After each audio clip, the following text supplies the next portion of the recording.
over my thoughts. Over my thoughts. So when I was in middle school, in about 7th grade, I had my first crush. Really cute guy. He was short, dark skinned, nice looking chocolate man. He was funny. I was on the basketball team also, so everybody knew that I liked him. My mom, who's in the front row, she would call us loving basketball. I couldn't wait for the day that he would approach me and maybe ask me out. And so one day, I see this guy on campus. We're in middle school. I went to DSA, so I don't know if anybody's familiar with that, Durham School of the Arts. And so it's a pretty big campus, and so I see him walking across, and he's actually coming up to me. And I'm like, okay, this is it. I'm getting the butterflies, I'm checking to see if my hair and my nails look good, because I want him to, like what he sees. So he finally approaches me, and he says, hey, Dominique, what's up? And he reaches out to give me a dab, and the first thing he does when our hands touch is he moves them back really quickly, jerks his hand back and said, ouch, you cut me. Your hands feel like sandpaper. The people around me started laughing, they started joking, and I was like, oh my gosh, I really like this guy. How could he embarrass me like this publicly in front of all of our peers? I couldn't believe it. And in that moment, immediately I had self-doubt. Immediately I felt insecure.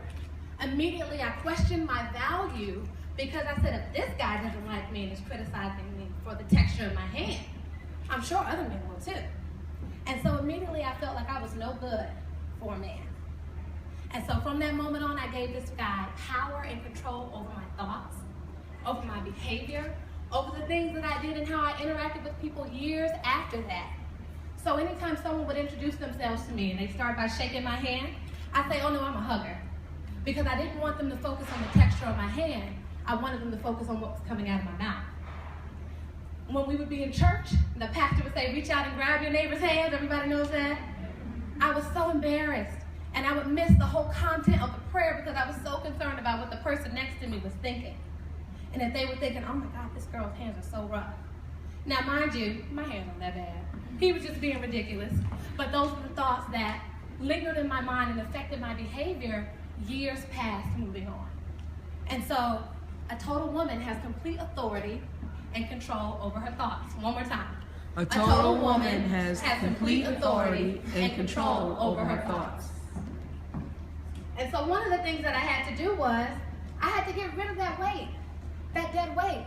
And one of the activities that helped me was, I had to write it down. I wrote it down on a piece of paper, and I crumbled that paper up. I had some bad experiences with fire growing up, so I wasn't allowed to use fire anymore because I burned down our bathroom.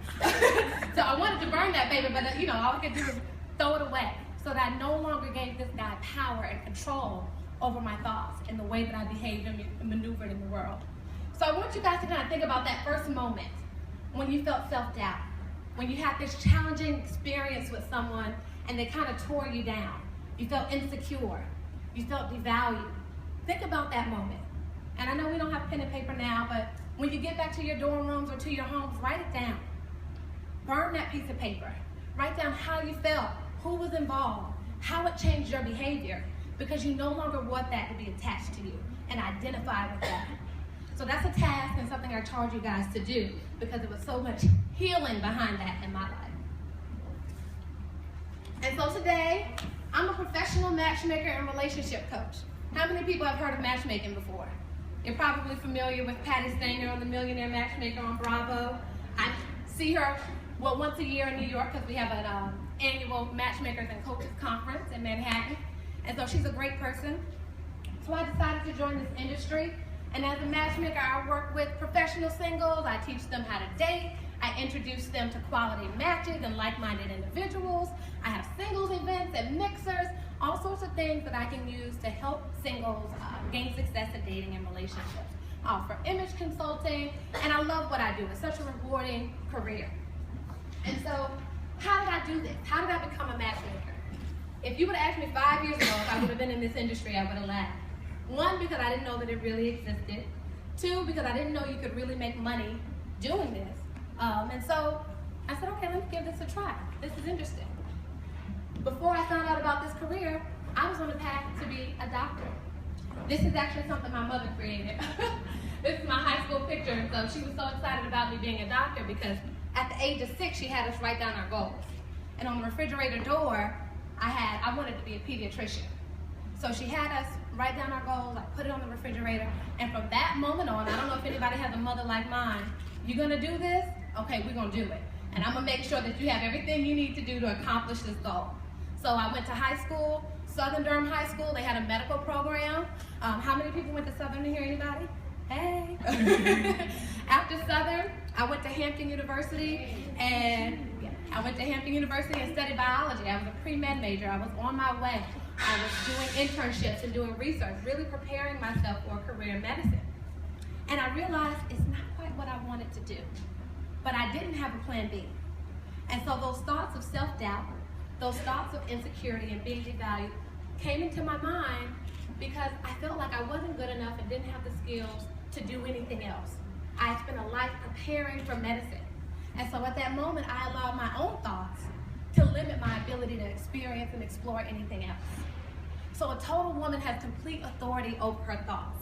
And it's something that I didn't know at the time, but I learned. And so, as I was, oh, excuse that picture, it's overlapping, but as I was exploring this career of medicine, I realized, like I said, I didn't want to do it. So I said, I'm not going to invest the time and the money into becoming a doctor. I decided to work at Duke and get involved in research. So I worked in their urogynecology department, and I did research, and I was still unhappy with the choice that I had made.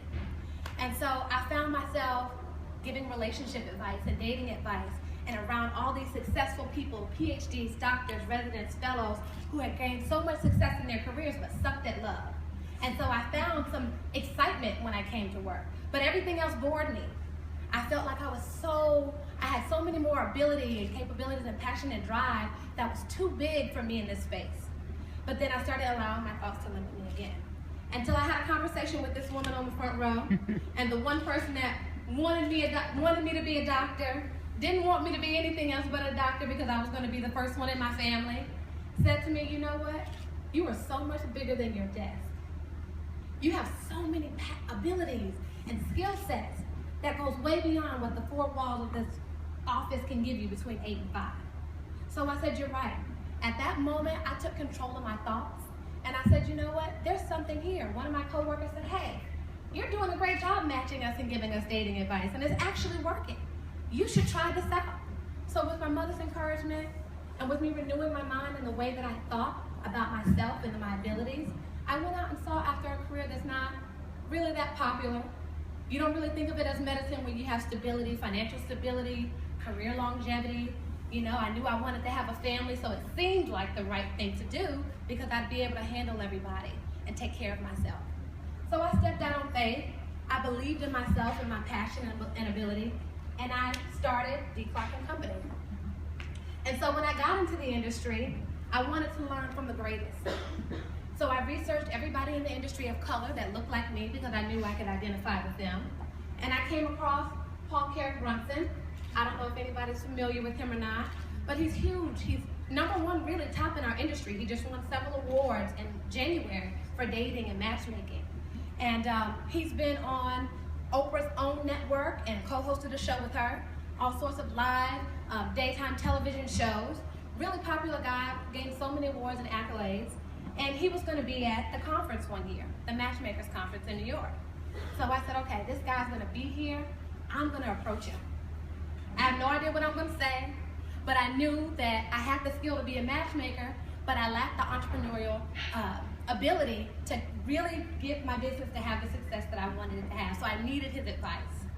So I see him and I go up to him and I say, Paul, you don't know me, but I admire your work. I love what you do. And if you could give me any piece of advice or help me in any way, I'd really appreciate it.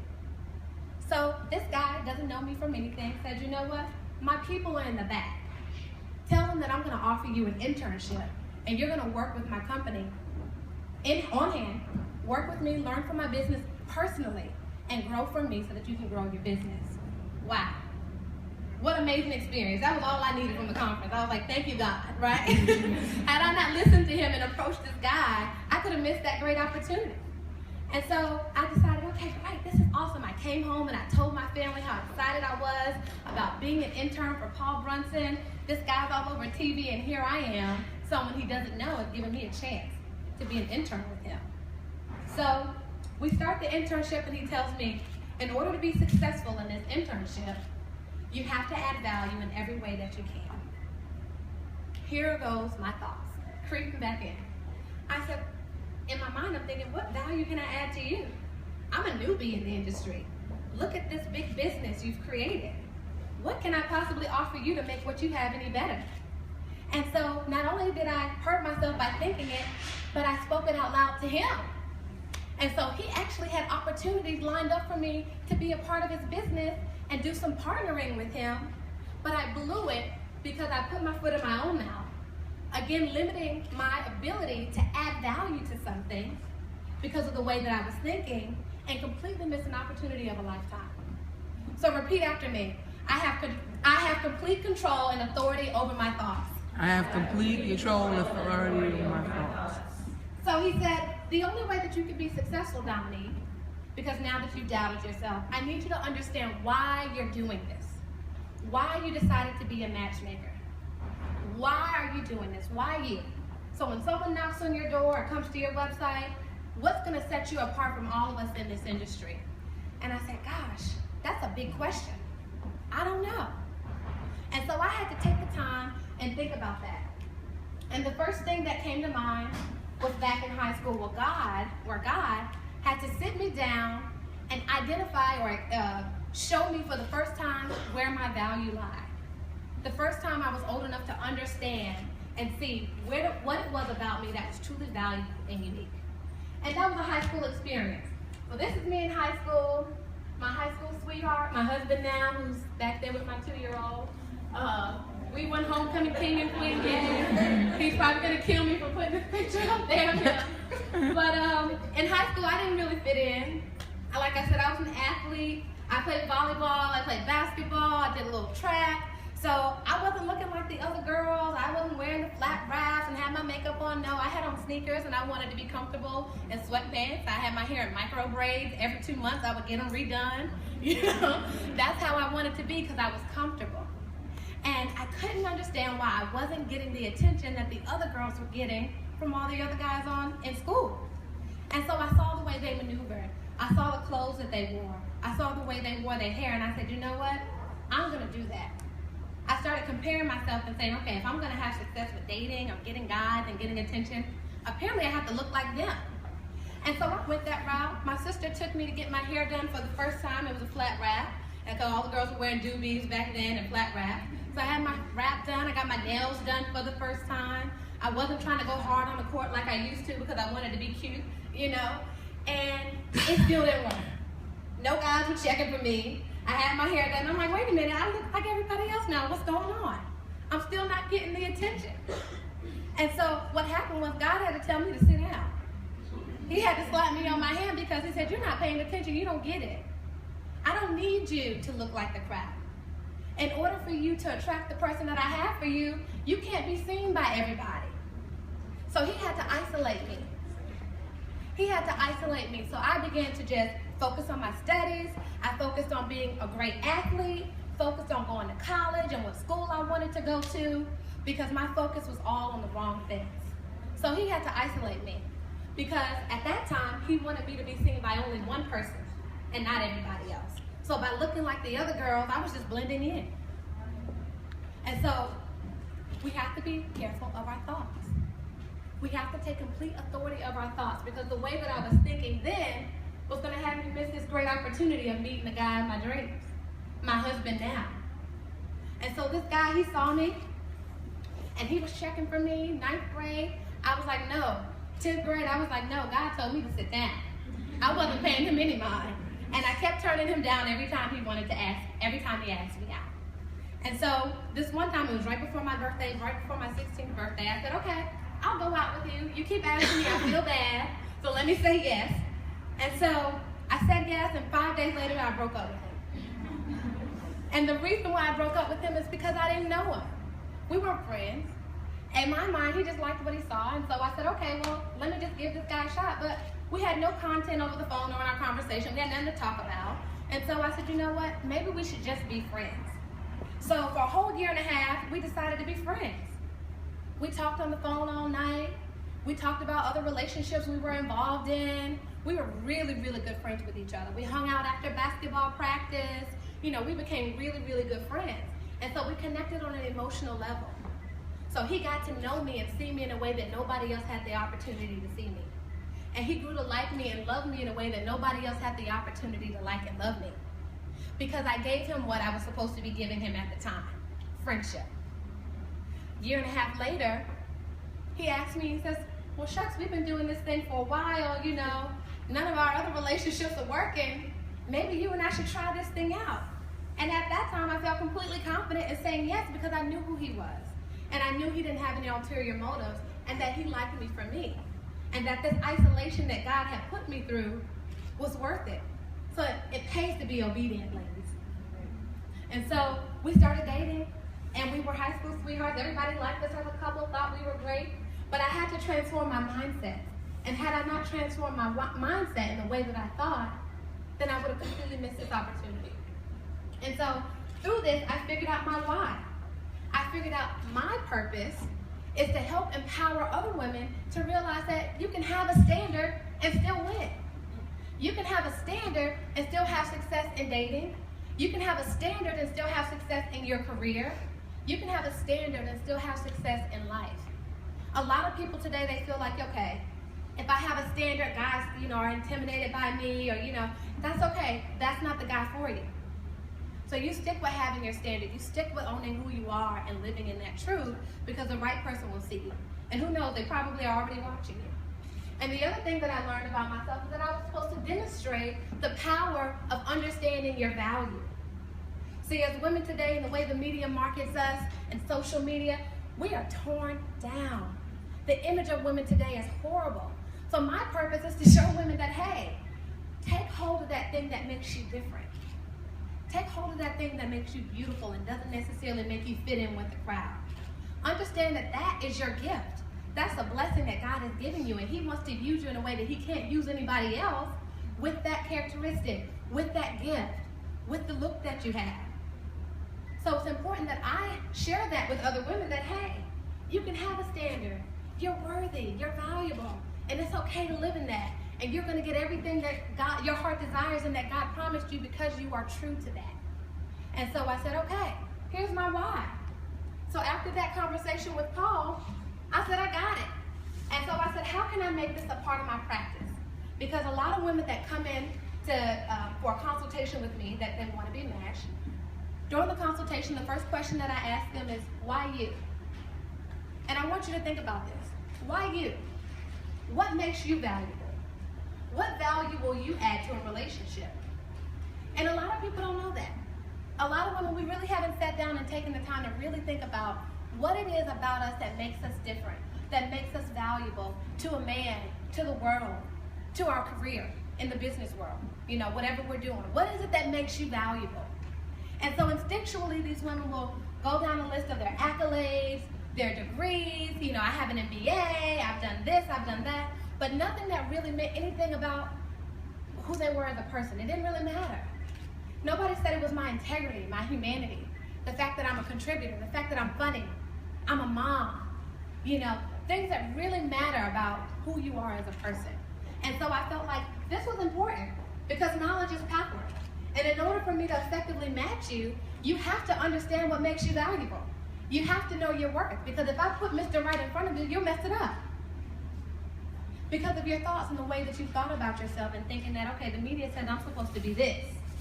And so you've identified with something that's really devaluing you and taken away from who God has purposed you to be. So knowledge is power, and with that information, these women are now able to effectively filter through Mr. Right versus Mr. Wrong. They're able to effectively engage in the dating process and have success in relationships. They're able to make appropriate decisions in who they want to date because they now know, hey, this is why I'm valuable. This is what I deserve. So this guy coming up, all I need to give him is 5 minutes of my time and know that, okay, you're not it. But you got to know that information. You have to know it. And you have to renew your mind. I spent a whole 3 to 4 weeks with women before I match them because I have to make sure that their mind is right. A lot of people come into dating and relationships with so much baggage and drama and things that have torn them down from previous relationships, And they think by carrying that same stuff in the same relationship that it's going to be better. No, you're actually making it worse. And you're actually missing an opportunity to meet a really great guy because you haven't changed the way that you thought. Thought about yourself, thought about the way you engage with other people. You haven't changed your behavior because you've allowed your thoughts to control your mind and to control all of your activities. So repeat after me. I have complete control. I have complete control And authority over my thoughts. and authority over my thoughts. So, accountability. I don't know why this is all messed up now, but it's okay. You can read accountability.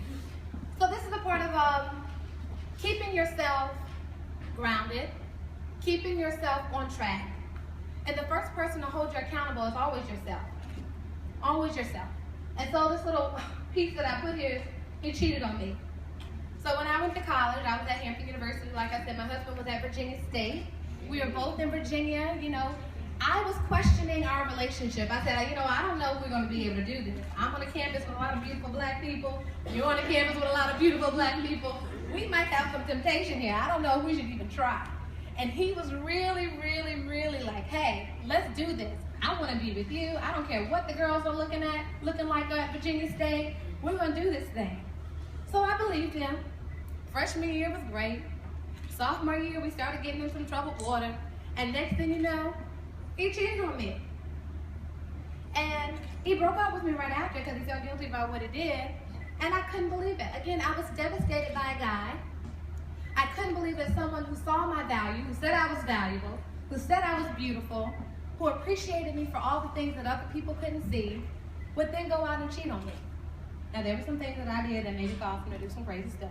I'm not completely innocent, but I was still shocked at the fact that this happened. And I couldn't believe it. And so, in that moment, I started acting unlike myself. I started calling him knowing that we weren't together. I started giving him privileges that people who are only together should have, if you know what I mean. And I knew that we weren't together. But I was still giving him privileges and giving him access to my emotions, the way that I thought. I'd call him, he'd make me mad, I'd be down and crying for days. But I gave him authority again. And so God had to say, okay, you need to sit down again. I need to take you out of this situation. I need to isolate you again so I can bring you back down to earth and realize that, hey, you're devaluing yourself. I told you that you had a standard. I told you that you were valuable and you were worthy and that you didn't deserve that type of treatment. So why are you dealing with it? So I had to let it go. So months went by. I stopped talking to him. I stopped calling him. I started dating other people.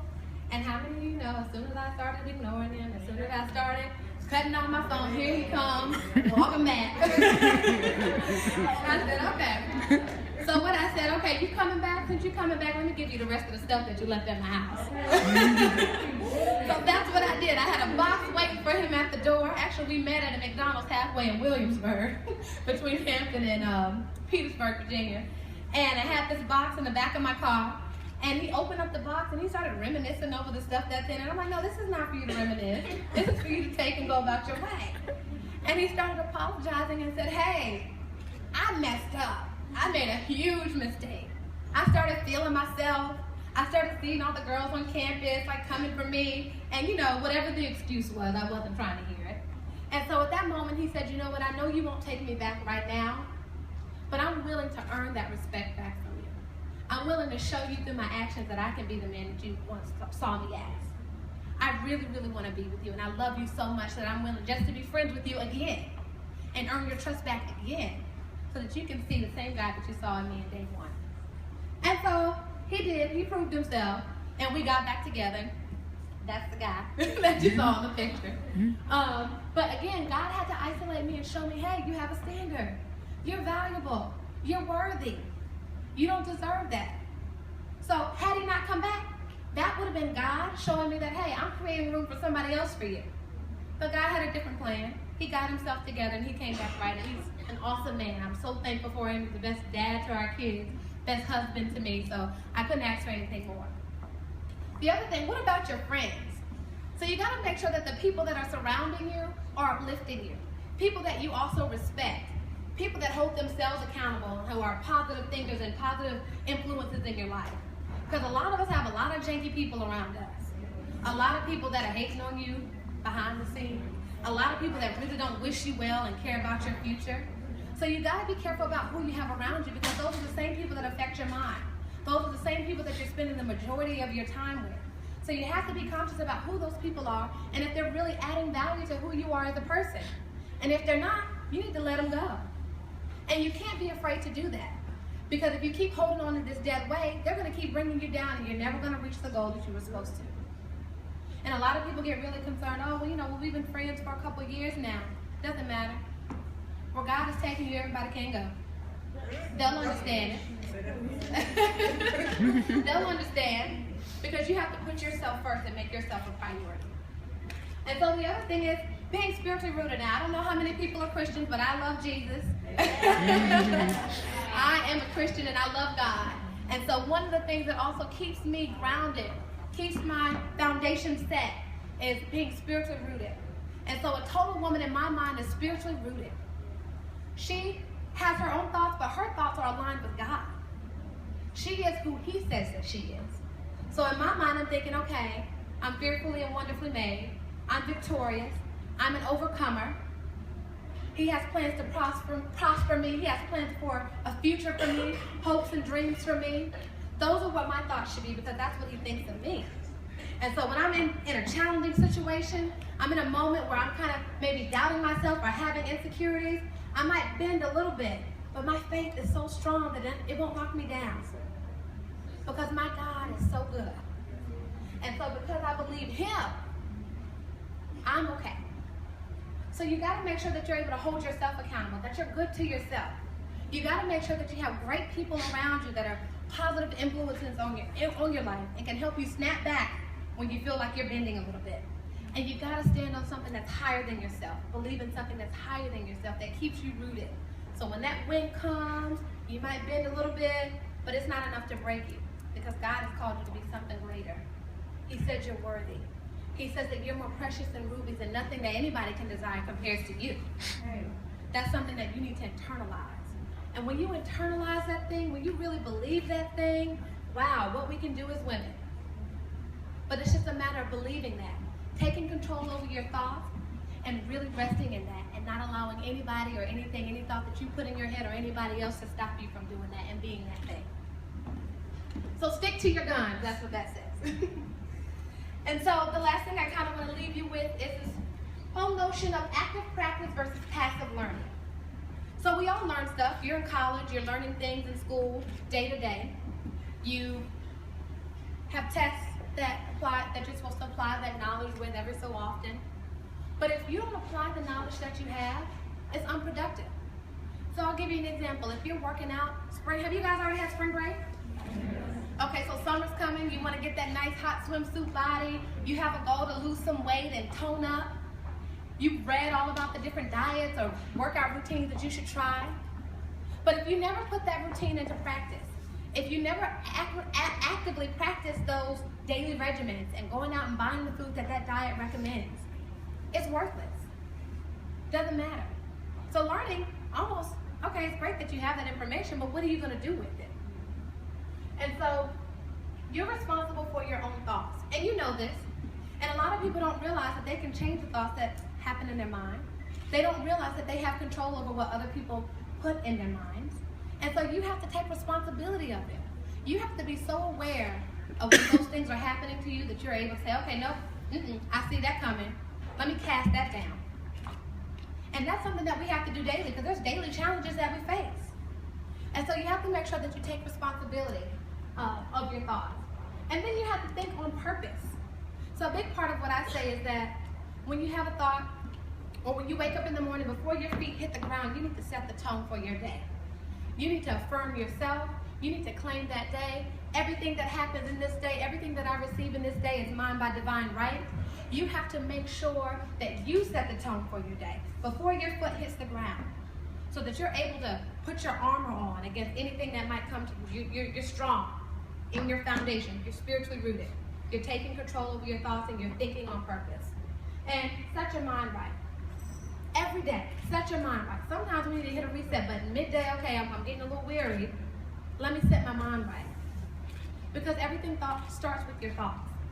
Being a total woman means you have complete authority over your thoughts. and it affects every part of your life. Your future, who you choose to date, what career you choose, the relationship you have with your friends and your family. But you have to have control over your thoughts in order to go in the direction that you're supposed to be going in. And so, here's what my definition of a total woman, and this is how we're going to wrap it up, and I'm just going to read it word for word. But a total woman, she knows her value. She's confident. She's wise in her decision making. She's a communicator. She recognizes her strengths. She's not bound by her mistakes, but she sees each challenge as an opportunity for growth. And let me just stop right there. A lot of times we see challenges, and this has been happening around me lately with people in my life. A lot of times we see challenges, and we all of a sudden want to blame God or say, oh God, how could this have happened to me? Just like the situation I know you guys experienced, the passing on your campus. Sometimes when people have control over their thoughts and they have a relationship with God and they're spiritually rooted, they're able to see God through that situation. So sometimes when you have a challenge, instead of saying, oh my gosh, God, why did you do that? You should be saying, oh my gosh, God, thank you. Because I know this is you trying to show me something. This is you trying to protect me. This is you preparing me. So make sure that you see the opportunity and room for growth in the challenges that you're experiencing, and not necessarily as a negative experience for you. She's driven by her passions and her desires and the desires of her heart. For me, I had to go with the desires of my heart. Being a doctor wasn't it. This is my passion. This is my calling. And so being a total woman, I had to take authority over that and go after that dream and believe that I could do that and have the skills and ability to do that. She's spiritually rooted. She's found peace within herself without the need of validation from others, and she recognizes the benefits of friendship and her responsibility to cultivate not only those relationships with other people, but a relationship with herself. She recognizes that she's a blessing. And ladies, I can't stress this enough. God made Adam for Eve, not the other way around. I mean, Eve for Adam, not the other way around. You're the blessing. Remember that. And the importance of being a complete woman before entering any relationship.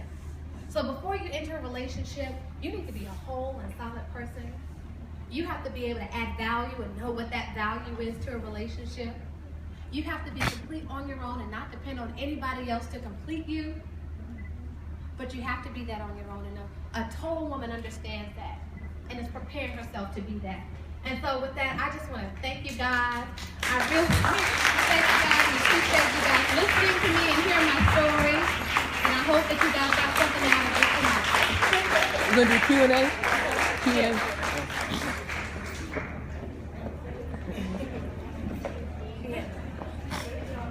Okay, so thank you. Sorry. So on behalf of Lady Eagle Development, Mentor